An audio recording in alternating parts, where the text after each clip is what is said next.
Hey everyone, grab a cup of coffee, get cozy, and listen to us as we entertain ourselves with some crazy ideas and very therapeutic conversations. Join us as we dive into our lives through a mix of spirituality, psychology, and some fun along the way. I'm Krystle. I'm Jolene, and you're listening to What Lies Beneath. I need some wake up time. I need some sleepy time. Okay. Wait, has it been 2 weeks? Since you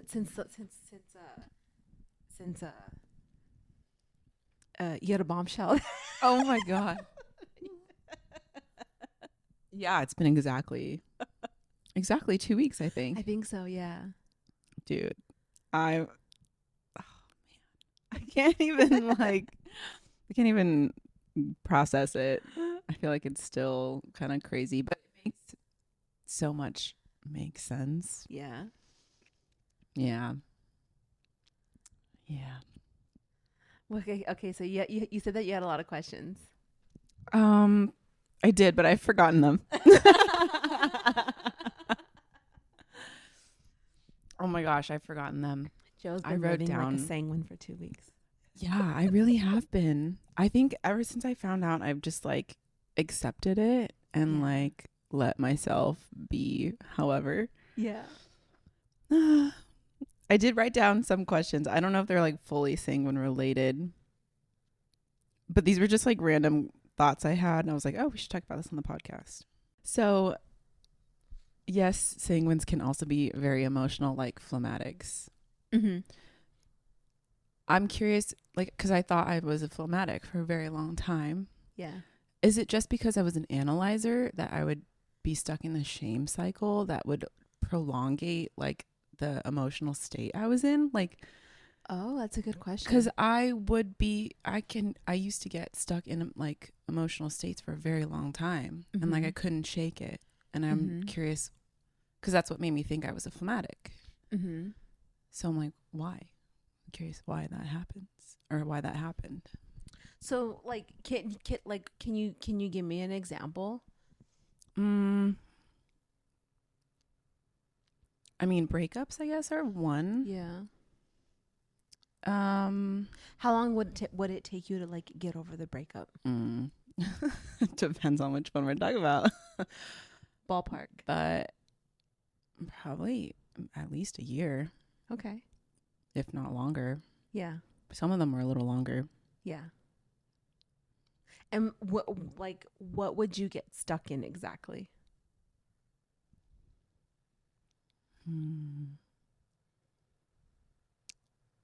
I can't remember. Well, how would you cope after the breakup?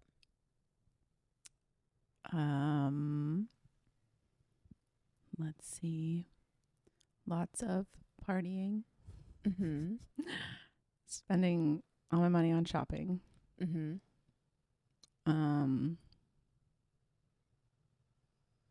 Dating new people. Mm-hmm. But I mean, none of that works. Yeah. So did you go straight into excess, or did you go into depression? Oh, depression first. Yeah. Depression first, and then it's I got fed up of the depression, and then I went into excess, but I was still sad through the excess, it was like a facade, me pretending I'm fine when deep down I was not. Yeah. And it's not funny, but I can look back on photos of myself during those time periods. Yeah. And I could just see it in my face. Oh, I was so unhappy trying to be happy. Yeah. Yeah. Yeah. I mean, I don't know. Could be, right?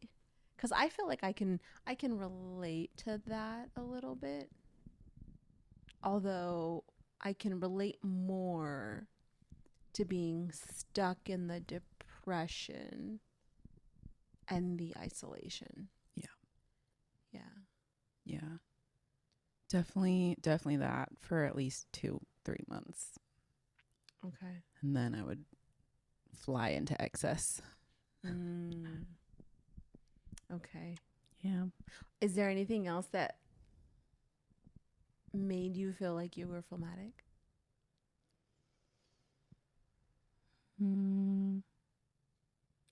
I was also thinking, like, people open up to me really easily about things. And are like, I don't know if it's because I'm also vulnerable and like share a lot. And I think that also made me think that, but I think that's just me being sanguine. I make people feel comfortable, not like, I don't know. I think a lot of sanguines can also relate to that too, because I'm thinking of like sanguine friends that I have, and people open up very easily to them. But then you also have a point, right? Like sanguines are very good at like making people feel very comfortable very quickly, just like through their way of being. Yeah. Right. So yeah. But wait, I have a question, and this is kind of like probably sidetracking a little bit, but like in the spiral after relationships, what would you spiral about? Well, that has to do with my beliefs, I think. But like, what would you spiral about? Not being good enough. This person this was my thought process. Like, this person didn't love me. And I wasn't good enough for their love to stay in the relationship. This person didn't love you because why? Probably because I was too much. How so? I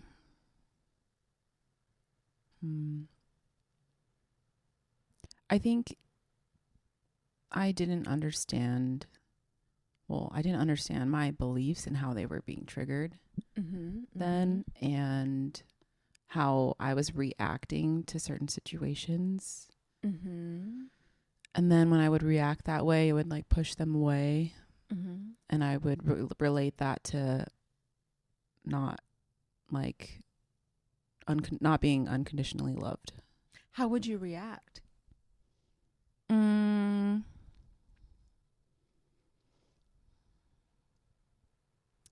I would become passive aggressive, or I would like let things bottle up enough to eventually just like explode on someone.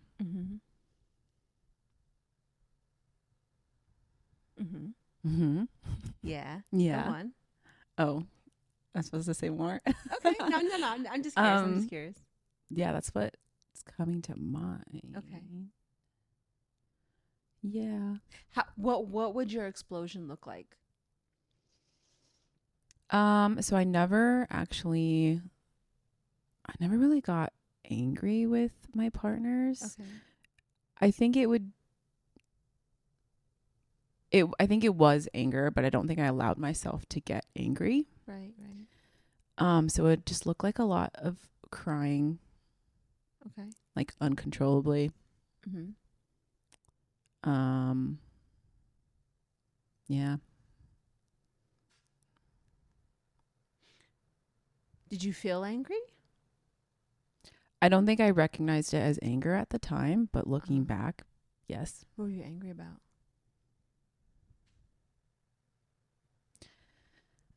Oh my gosh, I don't know why this is hard to like think back at these situations. What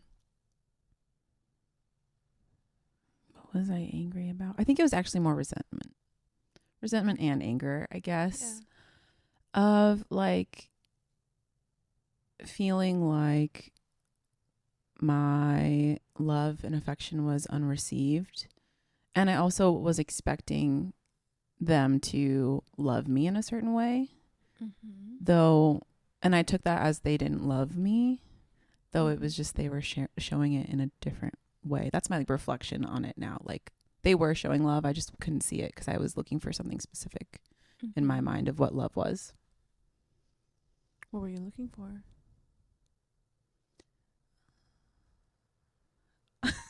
I'm just exploring.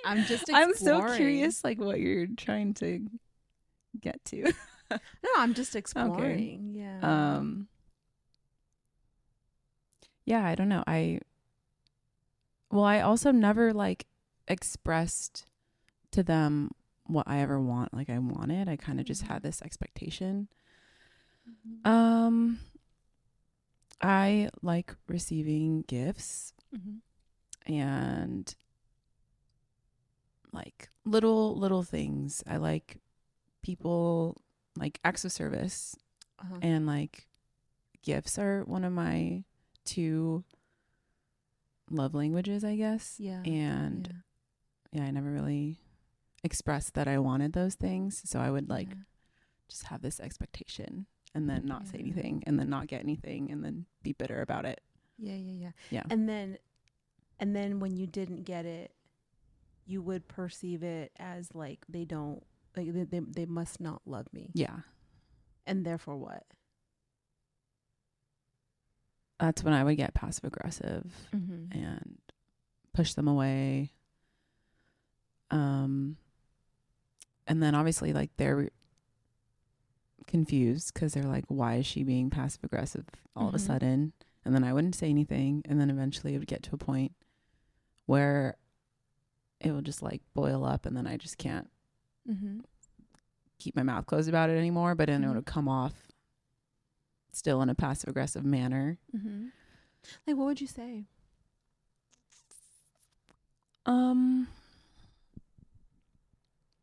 Well, like I'll give an example of when I moved in with one of my ex-boyfriends and like I felt like I was doing all the stuff around the house and it would come off like nagging, like, why can't you do this? Why can't you do that? You never do this. You never do that. Obviously not very productive way to mention something to someone, but did you ever go for the throat? Oh yeah. I can't remember what I've said, but I definitely have. I think I like to block out those memories. Yeah, I was gonna say, cause like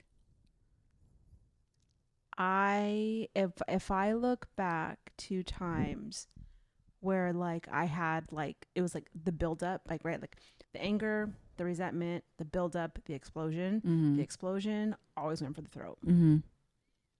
Go for the jugular. So that's why I was kind of exploring a little bit, like, what does that look like for you? Going for the jugular? Just saying really mean things. Like what? Like emasculating. Like how? Be specific. Oh, I can't remember off the top of my head.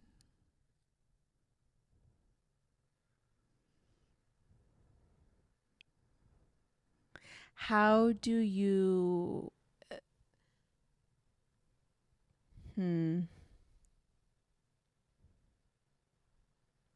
one thing that I have noticed about false fires is that like when they do go for the jugular, they know exactly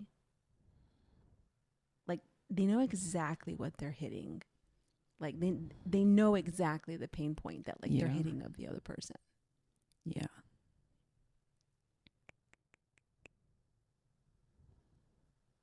But it's just interesting because I can't imagine you going there.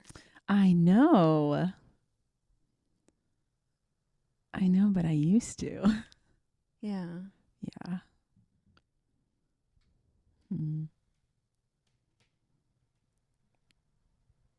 Okay. But the like you describing though, well then they must not love me.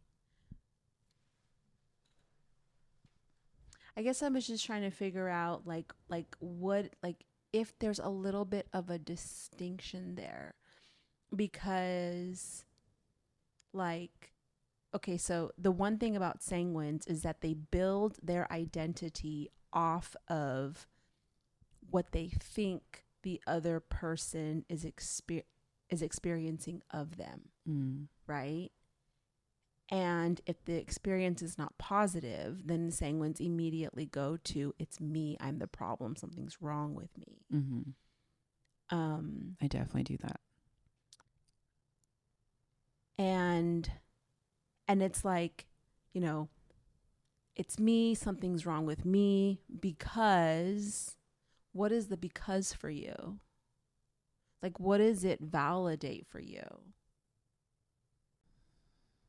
I want to say I'm not good enough, but But what makes you not good enough? Because typically for sanguines, it can be something like,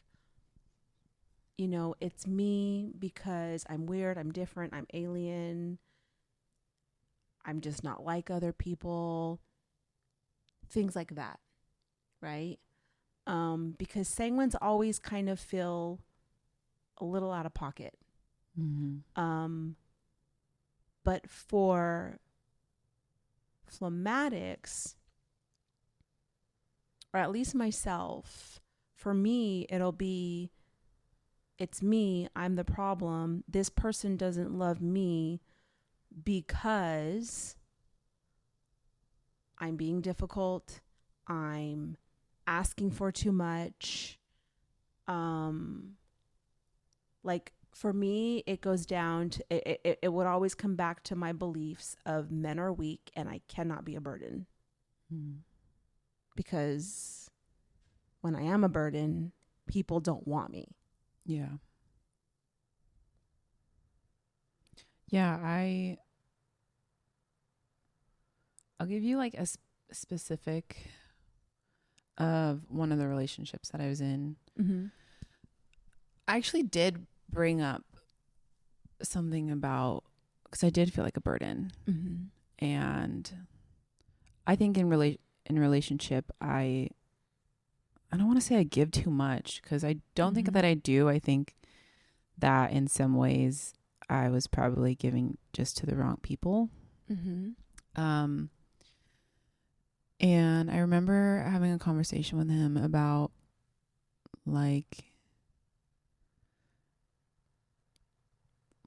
how our relationship kind of shifted after we got more serious. And I felt like we weren't really doing things for each other anymore. And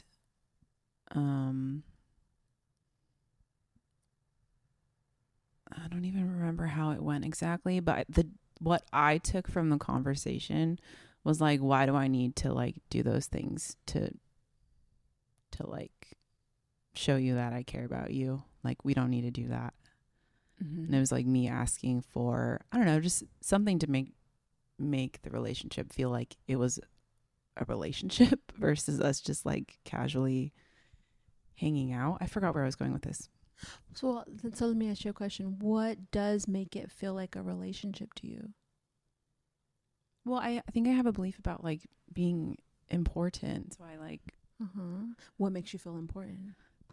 The gifts and like acts of service, and I don't know, like feeling protected, feeling like this person cares about me enough to like, I was gonna say like not go out of their way to like do things for me, but like to make sure that I'm taken care of. Okay. Yeah. And so people that you've dated in the past do that initially and then they stop? Yeah.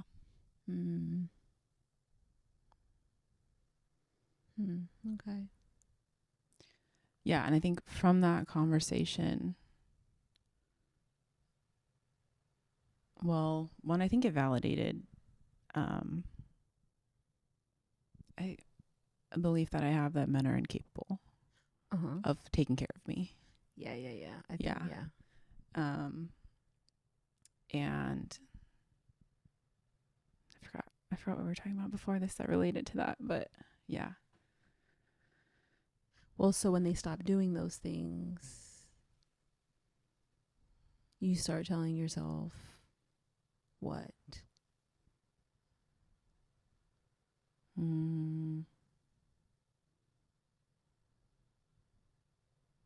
I guess that I'm not important enough. I'm not important enough. Men are incapable, and I'm too much. So I have to take care of myself.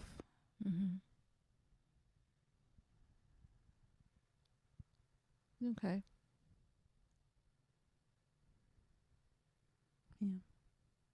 Yeah. I forgot what the original question was. Me too. I think I think we were talking about like, or trying to explore relationships and when they end, what that brings up for you. Oh yes. Because I was trying to figure out like, like what gets you stuck after the relationship. Yeah. I mean, it's definitely. I definitely like think it's me. Like I'm the problem. Yeah. Yeah. I definitely internalize it. And I think about all the situations that even like leading up, because every relationship that I've been in, I didn't just decide one day, oh, this isn't working. Like I went through months of like going back and forth, contemplating, like, I don't know what to do. Even when my gut is telling me like, yeah, you should probably get out of this relationship.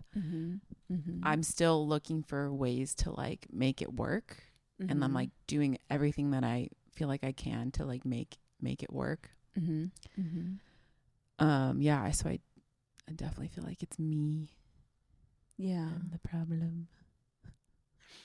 I'm just curious, like, because I know we talked about it a little bit when we were talking about how like when you were younger and you and your mom used to get in fights and things like that, and she would tell you like you're being rude, you're being disrespectful, things like that. Like I'm just trying to figure out like what about yourself do you not allow or want people to see? That's a good question. I definitely have a thing about like imperfection.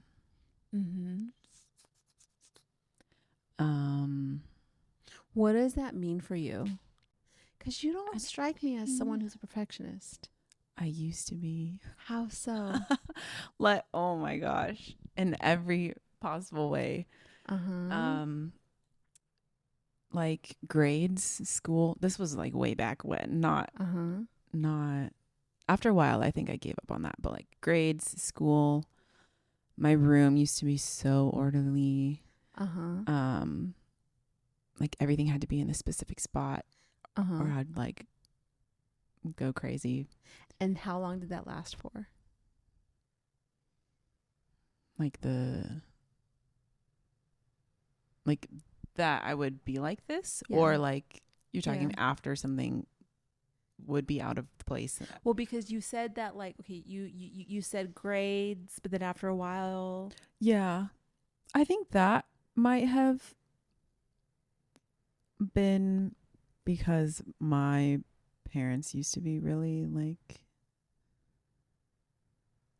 my mom used to like give me money when we would have good grades. And I think that was like a motivating factor. Just to get like approval from my parents. Yeah. But after a while she stopped giving us money. And therefore and then what? And then I stopped caring about my grades as much. Yeah. Well, also she stopped caring so much about it being like an A. Just like as long as you're passing, it's fine. Okay. Yeah. And you were like, cool. Yeah. So like I think that's kind of what I'm getting at of like that's not perfectionism. To me that's more of like it's the mechanical understanding of I know how things work. Okay. This is the system and I will follow it. And when the system changes, I'll change with it. Yeah. That's very adaptable. Okay. Yeah. So tell me, okay, keep going. Okay, I will touch up on my LP experience. Like I never wanted anyone, and I still kind of struggle with this. We talked about it on one of the previous episodes of like, I don't like people to see that I'm struggling, and I don't like the one we just posted. Yeah. Of me like I didn't feel like I should be in the space or in the container because I didn't match everyone's energy. Like I was a Debbie Downer. I was killing people's vibe. Yeah. So I just like left. Like I don't want people to see that I'm struggling with something. Yeah. But that's also very sanguine, because like sanguines are strong. Yeah. Right? And they don't, how can I say this? Like, and like, this is where I feel like I can understand, like, there's definitely overlap with phlegmatics and sanguines because we're both moist biotypes. Yes. Right? But like sanguines do not like to be taken care of because it makes them feel weak. Yes. And sanguines don't like feeling weak, because I'm thinking of like friends that I have that are sanguines, and it's very rare for them to show their vulnerability because of how it makes them feel. And it doesn't necessarily make them feel, well, okay, it does make them feel like weak, but I don't think it's the same way as being a phlegmatic. Because for a phlegmatic, it's like, oh, now this person has the power to hurt me. But for a sanguine, it's more like, I ain't no weak bitch. You know? Oh, okay. And hold on, one more thing. Okay. And they don't like being a Debbie Downer because it goes back to the experience that they want to create. And that's not how they want to be remembered. Mm-hmm. They don't want to be remembered as like, oh, that's the Debbie Downer. Yeah, that checks out. My parents have always had this thing about me being a girl. And so I'm like, you know, I need to be protected more than a guy would, right? And sanguines also hate that, by the way. I fucking hate it. I've always fought my parents on it, like, so much. And having an older brother, it was always on him to like protect me. Like, why are you protecting your sister? Why are you? And I'm like, in my head, I'm like, I don't need protection. Like, I'm good. I can do this by myself. And he's a phlegmatic too. So I don't know. That's kind of not asking him to step out of his wheelhouse, because I feel like my brother definitely could protect me. Yeah. And he's definitely stronger than me in some ways. Yeah. But yeah, that used to always piss me off. Yeah. That my parents would be like, you're a girl, you need to be protected. Yes, yes. And I just like sanguine women are strong, and they know they're strong. And that's the challenge, I feel like, as sanguines get older and older, because they end up being the one who's strong for everyone, because they know they're capable, they know they can take it, until they start paying prices for it. And then the biggest challenge is letting people take care of them so they don't drive their bodies into the ground. Yeah. Right? Like, it's very hard for them to receive. Yeah. I would agree with that statement for myself personally. Yeah. I'm just thinking of I'm thinking of a friend that I grew up with who's a sanguine. And I'm just thinking about what it's like to be a sanguine girl growing up, knowing you're tough, knowing you're strong, probably being called the tomboy. Always. And what that feels like, because on one hand, it's your natural strength, and then But it's like, if you lean too much into it,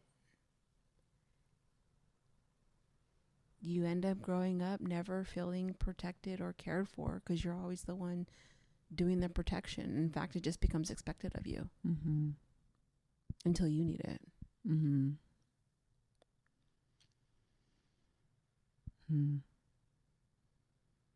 And then I feel like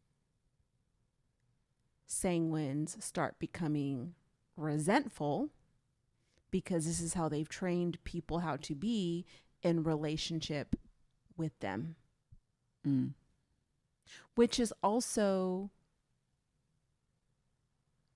okay, I can relate to that pattern, but the driving factor is different. So for sanguines, it's what I just described. For a false fire, that pattern has to do with, this is how I survived growing up, and I will teach the people that I love to survive in the same way. Like, this is where they start confusing love with control. Is this is how I protected myself so people would not hurt me. Like, the strength that they build, it's not inherent. It's the shield that they build in order to protect themselves from being hurt, being taken advantage of, or being perceived as weak. So it's like, I feel like sanguines are born with the shield. False fires build the shield. Okay. And then when they love someone, they're like, let me teach you how to do the same thing. Because if not, people will take advantage of you and hurt you. Yeah. And then that comes across as control. People feel very controlled. And everyone perceives the false fire to be strong and powerful and takes care of everybody, when it's 100% like self-preservation. Yeah. But with sanguines, again, the pattern looks the same, but the driving force is different. Did that make sense? Yeah, that did make sense. Okay. Yeah. Which lands for you more? I don't think the false fire one lands. I do think I have control issues.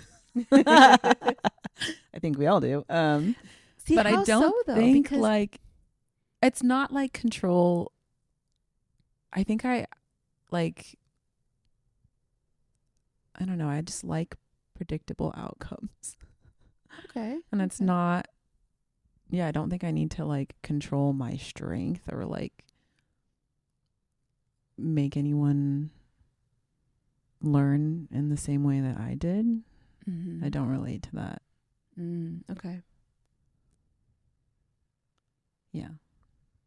You said you like predictable outcomes. Yeah, like, I mean, you learn, like, my ego, right? Like, like, it's understanding the system, or like how things work mechanically, I guess. Like, if I do this, that like in this situation, this is gonna happen. Like that. And when that doesn't happen, I'm like, what the fuck? Yeah. Okay. But that's not a bad thing. I'm learning. Because I want to change the story. Now, at least. Which story?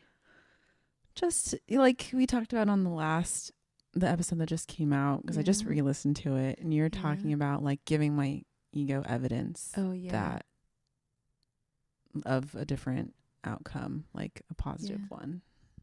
Yeah. Well, I was just thinking, because like what you just described, like I like predictable outcomes. I mean, that's like, I feel like that might be more like the analyzer in you, because I was like, that's very melancholic. Melancholics are like, they're the ones that want to know the system and what the outcome of the system will be. And then when you change the system on them, they get very frustrated. Yes. Whereas sanguines are like, they don't really care. They just like, they'll figure it out. Yeah. I mean, I'll figure it out eventually, but I still have my analyzer in me. That's for sure. Yeah. Yeah. Yeah. Okay. Yeah. Which now I'm like, oh my God, I was trying so hard to get rid of my analyzer. Now I think I need my analyzer. You do need your I don't want to go too far in the other direction. Well, the thing is that we never want to get rid of our personality that we built, but we want to be able to utilize it in a way that will serve us. Yes. Yes, but now that I know I'm a sanguine. Yeah. It's the balancing is going to be different. Yeah. I was trying to get from analyzer to like more supporter. Ah, okay. Right? I see. And Yes. I thought I needed more well, I knew I needed mom. But I guess and then also anyways, I just know that I probably need a little bit more analyzer than I originally thought I needed. I see what you're saying. Yeah. Yeah. It's like where do you so where do you need analyzer in your life? I think I need it a little bit more with my career. Mm-hmm. But that's overwhelming. Mm-hmm. Mm-hmm. Okay, I've been thinking recently because I've always been working for myself. I don't like working under people, which is very sanguine. Yes. But on the flip side of that, why don't you like working under people? I like working with people. Okay. I don't know. I think with what I'm doing specifically. Okay. Like everyone has a different vision, an idea for what they want their work to be like, or their company or their business, like their image to be. And I'm discovering my own way of doing things as well. Okay. And it doesn't necessarily match the people around me. Okay. So in that way, like for me to be able to do what I want to do the way I want to do it, right, I kind of have to do my own thing. Okay. And on the flip side of that, I'm realizing like how much energy it takes, and like especially after reading this book that I mentioned to you, The Queen's Code, like how much accountability and accountability is not a bad thing, but I feel like I'm so much in like yang energy, like masculine energy, that I come home and I'm just depleted. And all the things that I used to love doing that I felt were more yin and more like feminine. I used to love baking. I used to love cooking. I used to love like doing all these arts and craft projects. I haven't done those in years. And I'll like maybe start something or like do a little thing, but like not the way I used to do them before. And I used to like share all these things with my friends, like bake for everyone, bake for my partner. Like I'm not doing any of that. I'm not doing any like painting, like creative work. And I'm like, oh, yeah, I do love working for myself because I get to control and like create something specifically. Right. But I kind of miss not needing to run everything. And I'm like considering it's just a thought that came up, finding somewhere that I could work under someone again and be an employee of something. I don't know if that's going to be training again. I don't know if that's going to be like more of the bodywork stuff or maybe something completely different. Who knows? That's very sanguine of me. We'll see. It's just a thought that came into my mind. So what's the goal though? What are you trying to get on the other side of that? Just more of a balance in my life. Okay. Yeah. Okay. Yeah. What would you like that balance to look like? That would look like maybe a little more structure. Okay. A consistent schedule with something that leaves time for my personal training or my body work sessions. And like I think that adding something more structured would take off like the brain power that I need. Like it would remove that part, right? Like I would just have that in place. Okay. To leave room for more creative, fun things. Yeah. What about building your current schedule in a way that would support you and also doing creative, fun things? Like actually scheduling the creative, fun things, which I know sounds very anti-creative, but you know,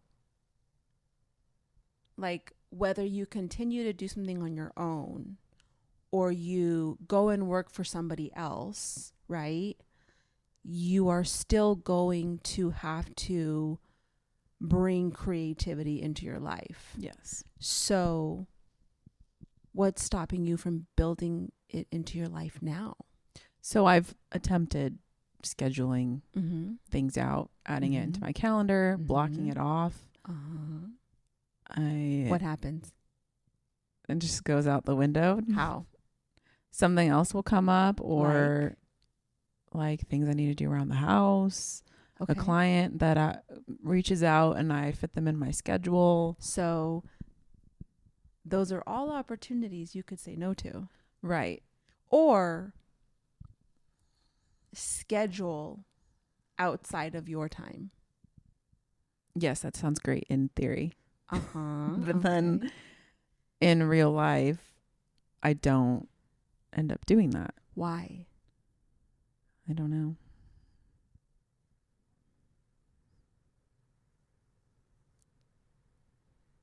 I also will do that with workouts. Like, oh, I'm going to go work out. And I'll go work out in my garage. Yeah. And then I don't end up doing it. But then if I go like, okay, I'm going to go sign up for this gym membership. I'm going to go take a class. I'm paying money for it. Yeah. Gets me to go do it. Yeah. Like I actually go and do it. Yeah. And it doesn't work. No, it does work. Oh, okay. Yeah. Yeah. Okay. That's why I like taking group classes. Yeah. Yeah. It's the accountability factor and also the social factor. Yes. Yeah. Same thing with like a gym. Like I've had my home gym for a year plus. How many times have I actually used it for my own personal workouts? Very minimal. But I know if I'm paying money for a gym membership, I'm going to go to the gym and get use out of it. Right. Okay, so that's good because then it's like, okay, you found a way to hold yourself accountable because you found what works for you. Yes. And the same thing with like working for someone. Yeah. Like I have that accountability. Like I can't let this person down. I got to go do it. I think you need to build some creative time, right? Or like whatever brings you joy, whatever helps you tap into that, you need to build it into your schedule, and it has to be a non-negotiable. But why does that bother you? I don't know. It doesn't bother me. I think it's frustration of so many years of attempting to do that. And for some reason, it just doesn't get done. Okay. Because what has always gotten in the way? I feel like I think other things are more important than that. And so I just do other things. What do you think becomes more important?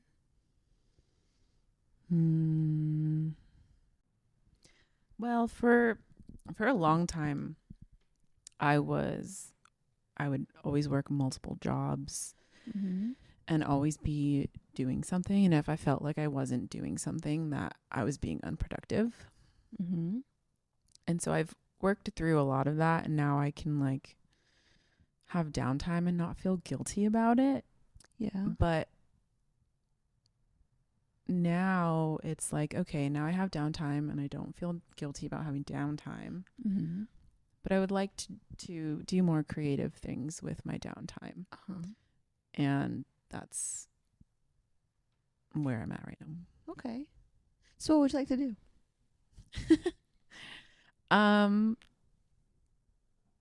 Oh, there's so many things. Pick one. Okay.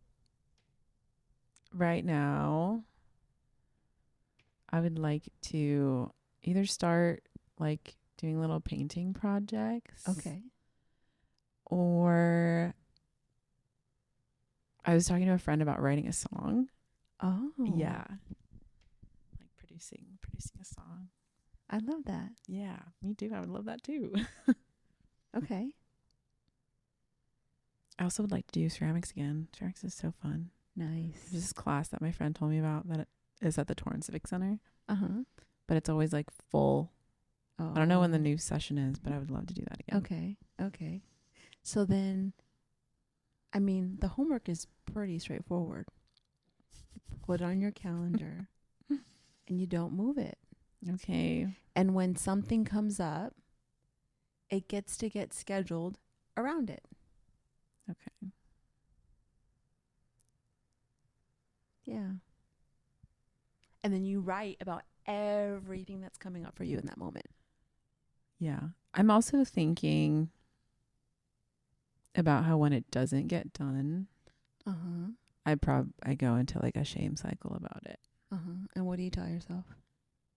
I'm trying to put like words to it because I know the feeling, but what's the feeling? Like frustration. Because like I did it again. I said I was going to do something and I didn't do it. Procrastinating on it. Like, why can't I just do it? Why can't you just do it? Do you have a belief around it? Does something come up for you? There's probably a belief around it, but I'm not. I mean, not necessarily, right? Because like, it could be like it's just very sanguine. Yeah. Right? Like, because sanguines chase experience and they chase excitement.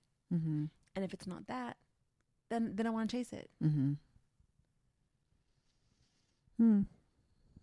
And they also go into shame about like not seeing things through, right? Not following things through, right? And they do go into shame about that. Yeah. So that's why I was asking is like, or so like is it that is it part of being a sanguine? And does anything else come up for you? I mean, definitely the unfinished projects and like there's countless. Okay, so a lot of my friends would probably say I'm pretty ambitious and like I'm always doing a new certification or a new course or a new thing or I'm learning this. Sanguine. But they don't know how many I've started, didn't tell anyone about and didn't complete. That's sanguine. How many? I need to know. I can't even keep track. 5, 10? Probably more. 15? Maybe like between 10 to 15. Wow, that's a lot. Yeah. I know. But it's still so I know, but it's like all those things are still in the back of my mind. Like like you need another new thing to start doing and like you didn't even finish that one. What makes you think you're going to finish this one? Yeah. Yeah. That's like today. I just bought this new like online program for like rehab stuff. And I'm like, okay, I have like 5 other certifications that I've purchased, like online programs that I probably haven't even opened. Like I bought them and I'm like, oh, this is great. And then I didn't even touch them. That's literally sanguine. I know. Oh my God. That's literally sanguine. Yeah. Yep. It was a good idea in the moment. Yes. It was a great idea. Yeah. Fantastic idea. Yeah. Good thing they have lifetime access. That's what sold me. I can get to this. I can go back to this to it before I die. Yeah.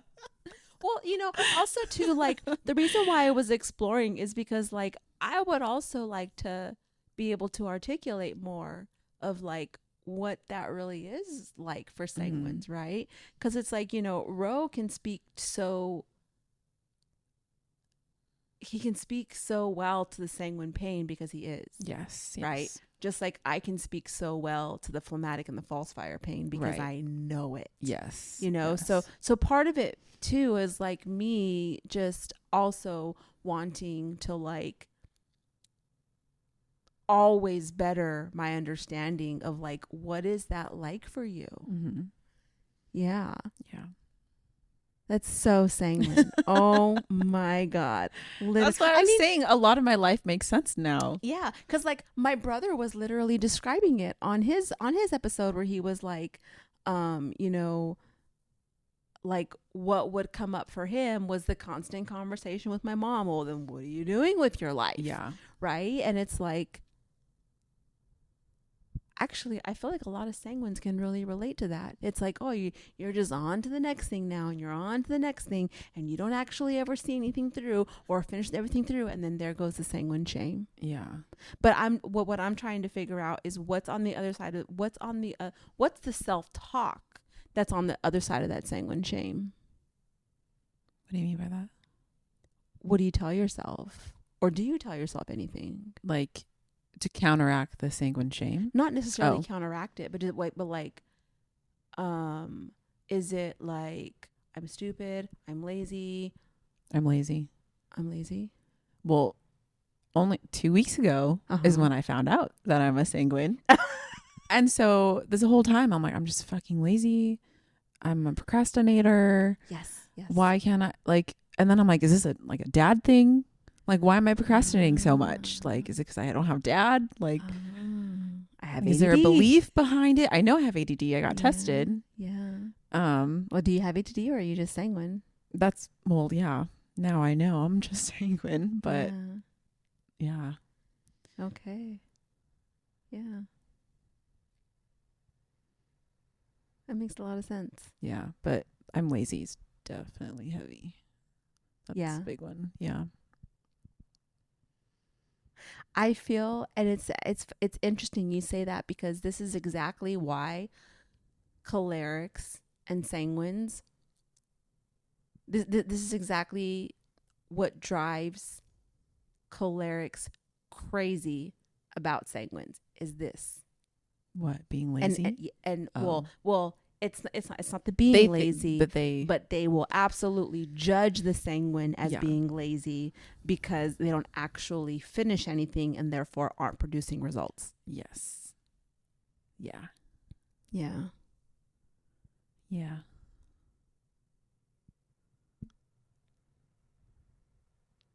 Yeah.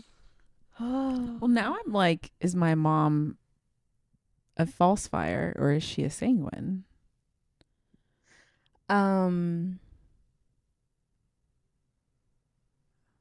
Like, I'm confused.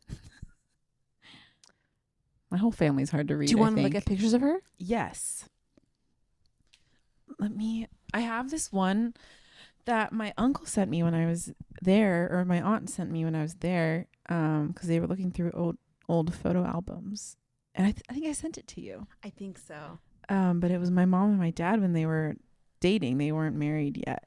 Oh, that was your mom and your dad? Mm-hmm. Oh my God. Well, she does have a boxy head. Oh my God. Look at your dad. I know. How old were they? Probably 31. Oh, wow. Around there. I mean, she has a boxy head. Look at that smile. If I just saw this, I would say your mom is sanguine. Okay. Her proportions are like mine, very phlegmatic. Yeah. God, Joe, even your dad looks sanguine. I think he's definitely. I think your dad is sanguine subcholeric. Really? Right? Isn't that what we said? I think we said choleric subsanguine. But now, after seeing this photo, but he has a very reddish skin tone, but his legs are very sanguine. Yeah. Are both of my parents sanguine? I mean, it could be. Oh my God. That would explain why you and your mom literally had to live apart. That would explain why they both explode all the time. Yeah. On each other. Yeah. Oh my and God. why you and why Oh my God. and why you don't. Yeah. Or when you do explode, do you go into immediate shame after? Absolutely. Mm-hmm. That also. Oh, my poor brother. Yeah, because he's had to deal with all of you. Oh my God. Oh, my poor brother. Mm-hmm. Oh, You guys are all nutcases. We're all fucking crazy. But you know what? That probably makes him feel like the odd one out. Yes. Well, no. Okay. I think it makes him feel like there's maybe no space for him. Oh, that makes me really sad. Yeah. Because you three take up it all. Fuck. I can see how he could feel that way. Yeah. Absolutely. Yeah. Yeah. Damn. Guys, my whole life is just flipped upside down in the last 3 weeks. Oh my. Wow. Wow, we're crazy. Our family's crazy. Sanguine families are crazy and phlegmatic families are drama. Oh, I bet. I can't even imagine that. They're so dramatic. So how do we get you to tap into your dominance? That's a good question. What does that even look like? Like, what does that mean? It means, well, let me pull up my list of characteristics. Okay, while you're pulling that up, I was thinking about another reason why I thought I was phlegmatic is because I'm fucking cold all the time. Yeah. And does that just mean I'm unbalanced? I think so. I think I think that could be part of an explanation, because one thing I realize about myself is like I have this very conflicting relationship with heat, where it's like if I take my mind out of it, my body actually does really well when it's hot and humid. Not so much when it's hot and dry, but when it's hot and humid, I actually feel great. But my mind just doesn't want to accept it. Yeah. But I think part of the reason why I struggle with it is because I also like retain more water in the heat. And I hate that. Yeah. I think that's why I hate the heat. It's the water retention. Yeah. That makes sense because, well, I ate way too much on my trip, which isn't a bad thing. But when I got home, I was like, I'm going to do like a water fast. I'm not going to eat anything. And so since I've been back, I've had maybe like one meal. And I just feel like, I don't even think it was the food. I think it was just like the water retention. But I already see like night and day difference in like how my body looks just from being in the Philippines to being here for like a day and a half. Yeah. So I agree with you on the water retention. But yeah, I always used to tell people, because I have like a thermostat in my house. Anytime it's like below 72 or like close to 72, I need a jacket and I need pants and like socks on my feet. And I'm like, that's not a very sanguine thing.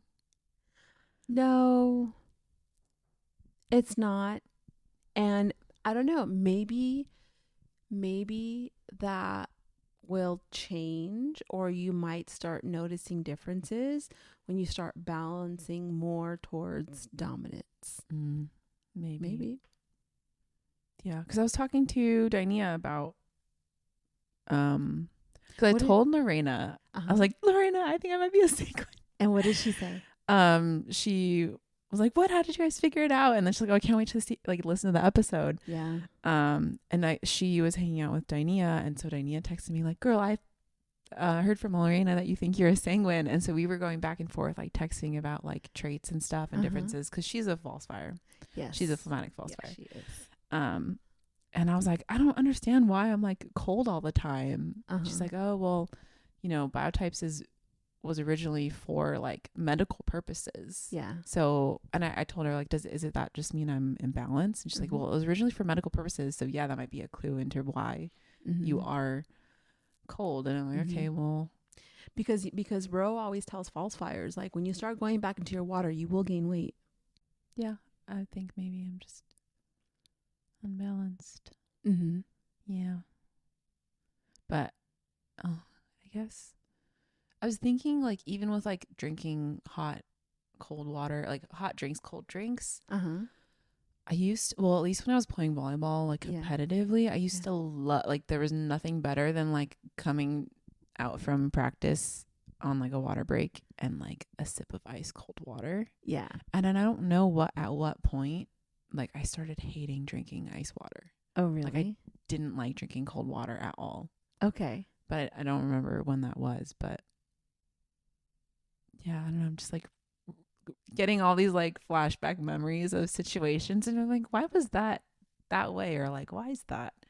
We should do like a coffee temperature test. Okay. What does that I'll mean? show you how hot I like it.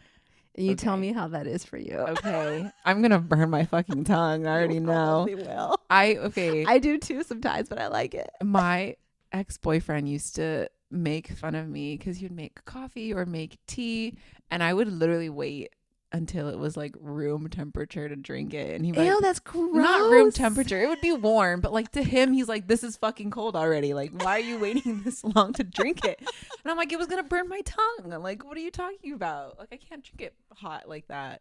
I need to see the steam, or it's going back. If I see the steam, I'm not drinking it because it's going to burn my tongue.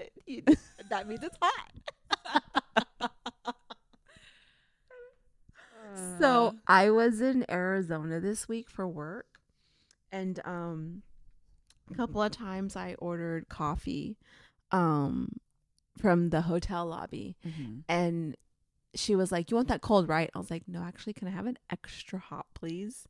And she kind of looked at me, and I was like, "I'm from California." You had to justify. Even though it's 110 degrees outside, I would like an extra hot, please. That's funny. She's like, "Okay." That's funny. Yeah. Okay. Which one on the controller bothers you?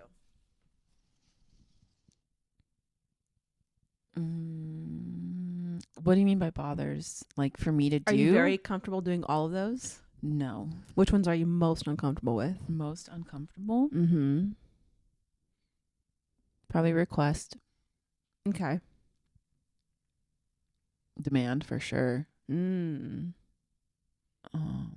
create limits. Oh, I would say create limits for sure. For me? Yeah. Okay. Yeah. Create limits for sure. Yeah. But definitely demand and request. Okay. What comes up for you? Okay. Demand is like the being rude. Okay. Demanding people are rude? Yeah. Since when? Since when I did that with my mom and I was rude. What did you do? Like, I told you we used to get into like arguments and stuff, and she would call me rude, but she would. Okay, so I'll give an example. We went to, I was in the Philippines. We went to this like pool thing. It was more than just a pool. It had like little fountains and like water stuff, and like, I don't know if it had slides or anything, but it was supposed to be like a fun thing. And we got there, and like my aunt and uncle paid for it, and I didn't really want to do it. Okay. And I was like telling my mom, like, I don't want to do it. Like, I'm not going to do it. I don't want to do it. Was this recent or when you were small? A long time ago. Oh, yeah. Okay, you're small. Okay. And yeah, like we went back and forth, and then she got angry and was like, no, you're doing it. And I'm like, no, I don't want to do it. And like she called me rude and disrespectful because my aunt and my uncle paid for it, and I'm gonna do it. And she like forced me to do it, and I was like crying the whole time. Yeah. Okay, so therefore, like, how'd that make you feel, and like what associations did you make? Well, I think it might also be create limits. Like I didn't want to do it, and I don't even know how to word any of this. Well, what happens when you speak up? Well, it doesn't matter. What else? Doesn't matter.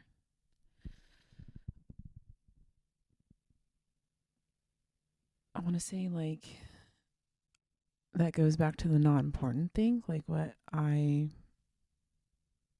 need or want isn't important. And therefore I'm not important. Or even just, if that's how it made you feel, then what did you start doing as a result? Oh, not bringing up creating like I stopped creating limits, and yeah. So then, like, that's the first thing you got to start doing then. I think I've been but doing then that also more so now. Go ahead. I think I've been working on that. Yeah.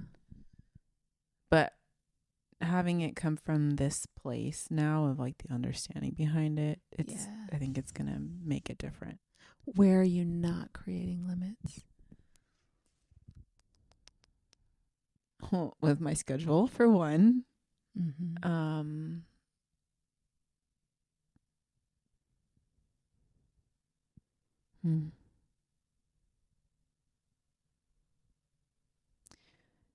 think it all comes down to like my schedule and like spending time either with myself doing what I want to do or with other people.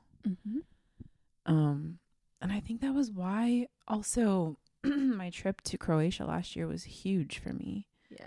Because it was like, this is the first time that I'm going out and just doing whatever I wanted to do. Yeah.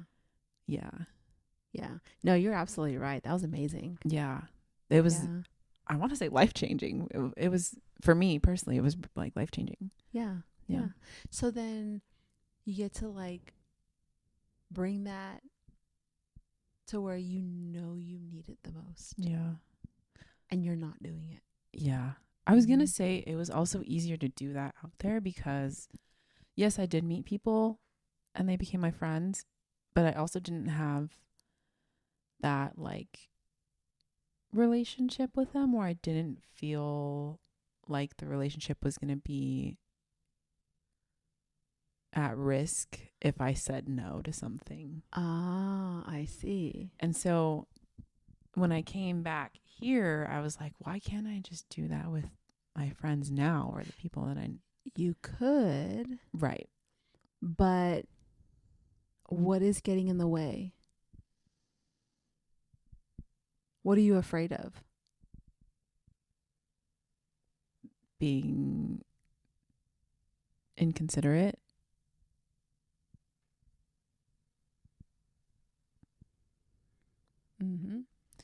And not just being inconsiderate, but what effect that might have on the relationship if I did say no. What do you think the effect will be?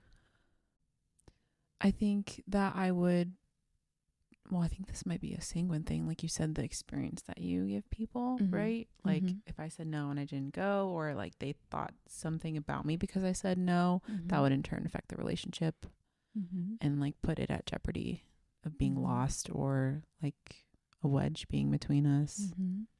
Just by saying no. Yeah. So then that's exactly where you get to start creating limits. Say no. Yeah. Or just, Just kidding. I mean, yeah. Yes, seriously. but not like, Yeah. yeah. In my head, I was like, say no to everything, but that's not. That's why I was like, just kidding. Yeah. Yeah. So it's like, okay, right. Creating limits for your schedule first, right? Like, I feel like they're separate, but they're also related. Yeah. Right. Creating limits for you time and the things that you want to do that are going to like bring you joy on a regular basis. Mm-hmm. And then not letting things get in the way of that. Mm-hmm. Right. But then also saying no when you don't want to. Yeah. And recognize you will feel inconsiderate. Like all of that will come up for you. Mm-hmm. Yeah. Yeah. And you just say no anyway. In fact, you say no without explanation. Yes. Yeah. I've been, well, when I do say no, I don't explain anymore. Mm-hmm. I'm good at that one. Mm-hmm. Mm-hmm. Yeah. But I think it's the saying no that I'm like, get to work on, definitely. Yeah. Yeah. What's something that's like come up for you recently? Or what's something you would like to say no to, but you haven't? I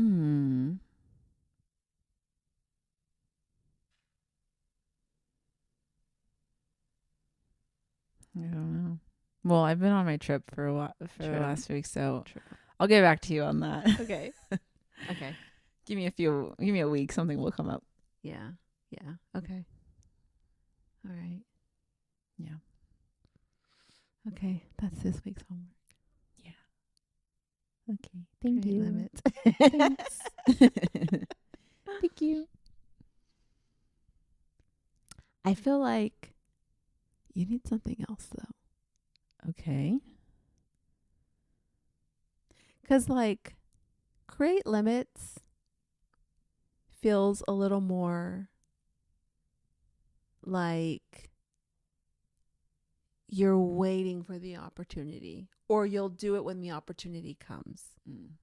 But what about something that will push you a little more in the direction of like controller?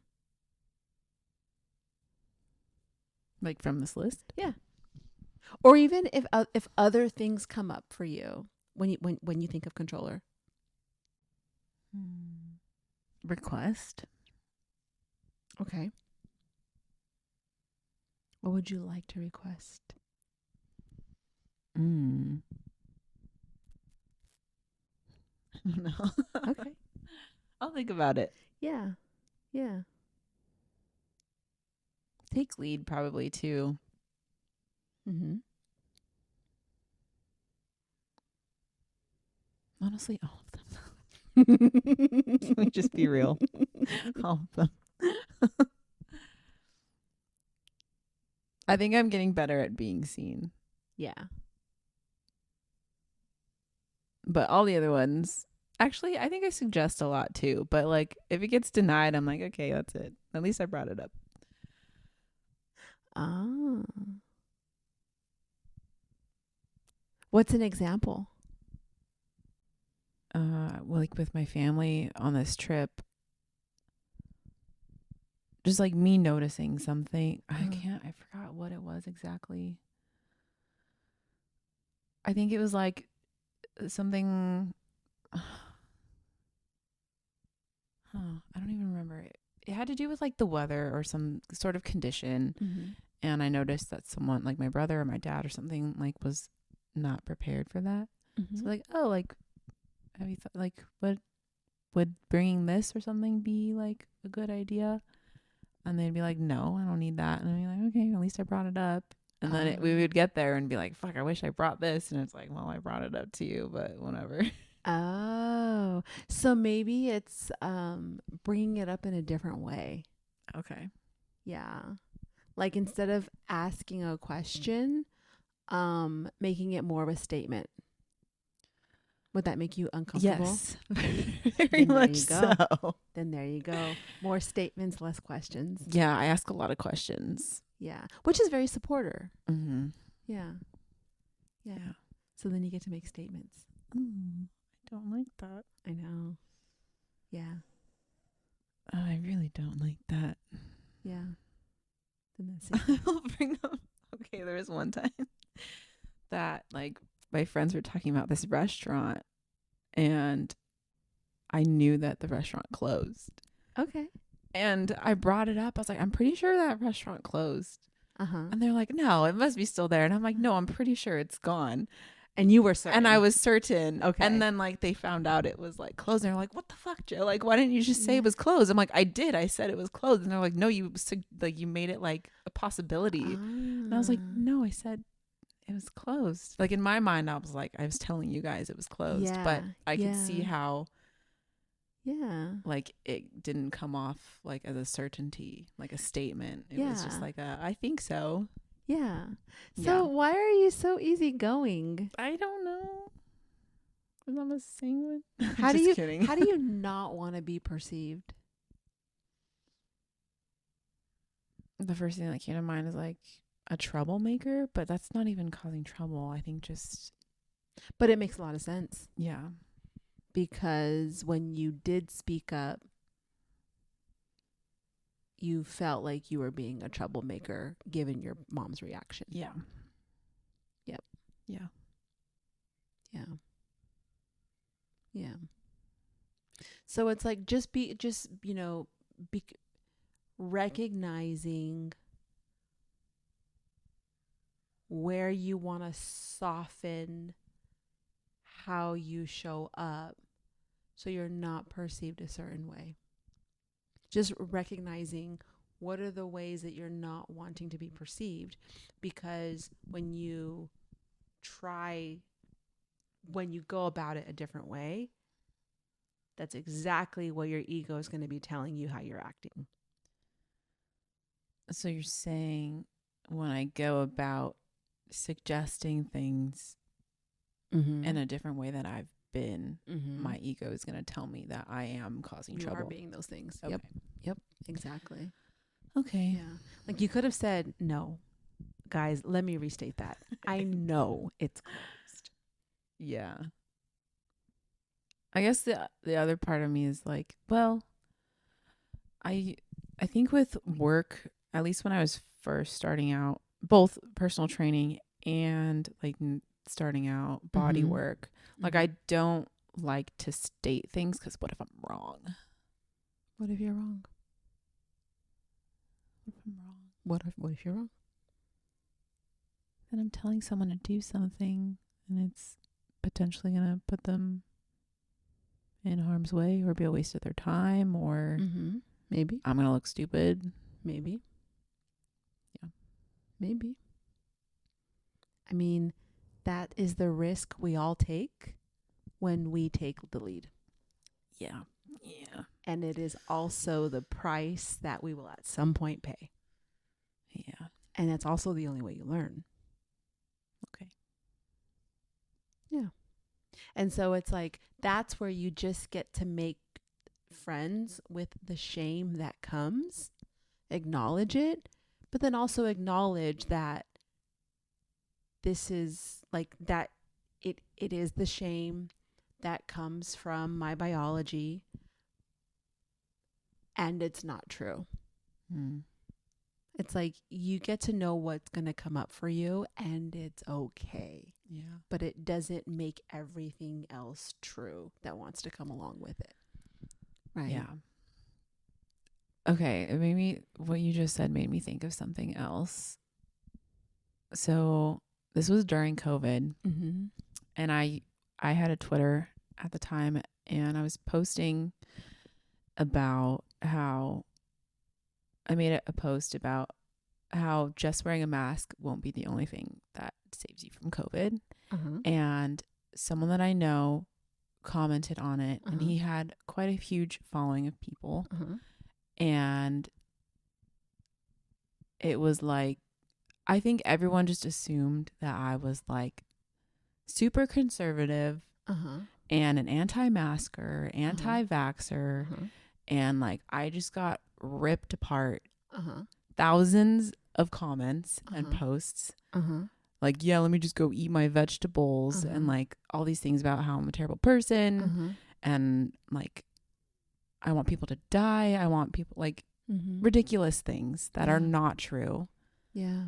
And I had so much fucking shame around that for the longest time. It made me not want to post anything on social media, not want to like make any suggestions or like, yeah, just like completely. Yeah.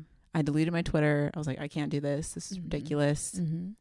And I felt like I, of course, needed to defend myself. Yeah.